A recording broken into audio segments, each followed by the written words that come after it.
See, the greatest predicament that a human being faces and the greatest tragedy that human beings are going through and the greatest struggle that all humans seem to be toiling with is just this. Their sensory perception gives one-sided perception. If you see this, you can't see this. If you see light, you can't see darkness. If you hear sound, you can't hear silence. So, life becomes a heap of opposites or contradictions. Trying to wade their way through these contradictions, how much suffering, unbelievable. How much confusion, how much struggle. If this nearly 8 billion people, if you document what kind of suffering they're going through in 1 year or in 1 day, just 1 day, it's enough for eternity. All this is simply because they have misunderstood instruments of survival or as instruments of knowing. You must know which is light and which is darkness if you want to walk through this.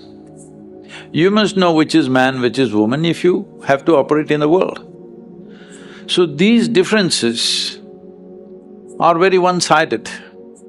Well, in many ways I've said this, now it's become a bit too common for everybody to know this because I've been speaking about this for some time. Well, you're sitting here as a man or a woman, but you came here because a man and woman came together, your mother and father exist within you. You being a woman or a man is just a surface thing, but you've taken it so seriously. And you go through a whole lot of circus. Just being a man or a woman, how much circus in the world? Forget about light and darkness, that's more complicated. Gender is the simplest damn thing. But how much struggle, how much social confusion, how many religions and scriptures have been written about this misunderstanding endlessly.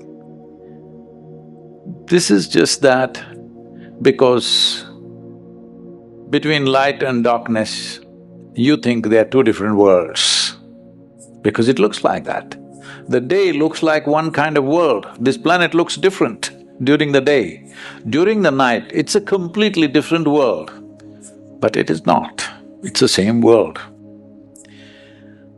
I think you get that point during twilight to some extent. This is why it's always important to wake up before the sun comes up, because you don't have to do anything. If you're just alert and looking, slowly the perception will go into you. This is why always in yoga, Brahma Muhurtam you should be up because twilight starts then.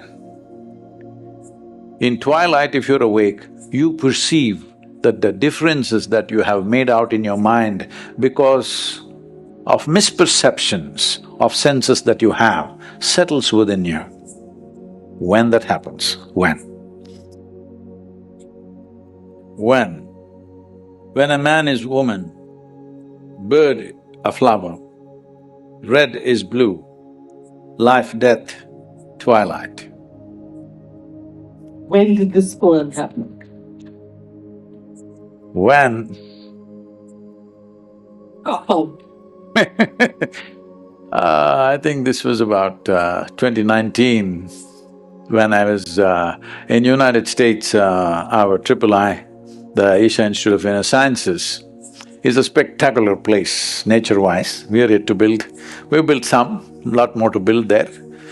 But in terms of nature, it's a truly spectacular place, and where I stay, you just cannot escape the sunset. The sun is at you because we are on top of a bluff and there is a valley. When the sun is setting, sun is in level with you. Like this usually happens only at the ocean. Even there will be a little bit this thing. Here, sun is below you when it is setting. So you cannot escape sunset at all, even if you want to. So as I was watching the sunset, I saw this is the thing that everybody is missing. It's not about the glory of the sunset.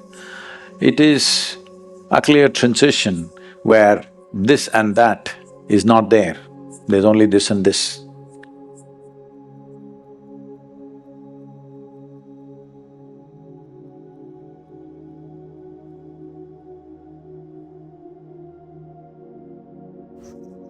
Twilight, the transition period between day and night, can be a beneficial time for enhancing one's awareness, as suggested by the spiritual teacher Sadhguru. Several of the search results touch on the same topic. The mind can perceive things more clearly during twilight, similarly to how a person might mistake a rope for a snake in low light. This suggests that twilight can provide an opportunity to become more aware of one's perceptions and thought patterns. Twilight is considered a good time for meditation and spiritual practices, as it can help the mind become more absorbed in its own primal state and manifest greater awareness.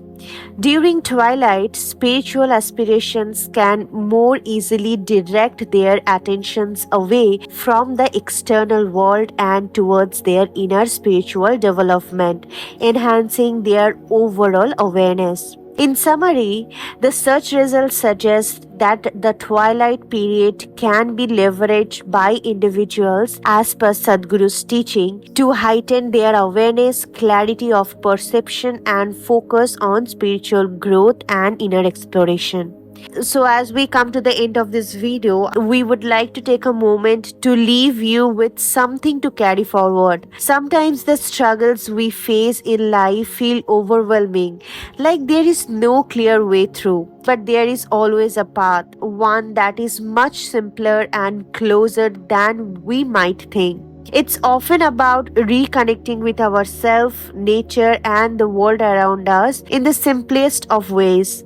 Twilight, that quiet time when days transitions into night, is one of those moments where everything feels still. It is a time when we can pause, breathe, and let go of the clutter in our minds. Allowing ourselves to become more aware of these gentle moments can bring a deeper sense of peace.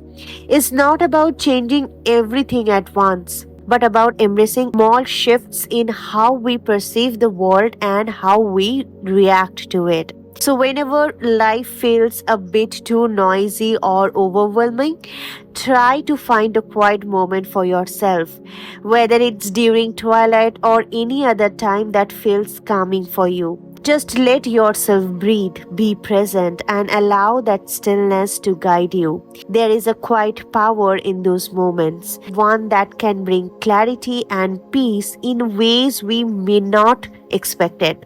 Thank you for watching and being a part of this journey. This is not a summary of Sadhguru's word, it is simply my interpretation of the deep wisdom he imparted.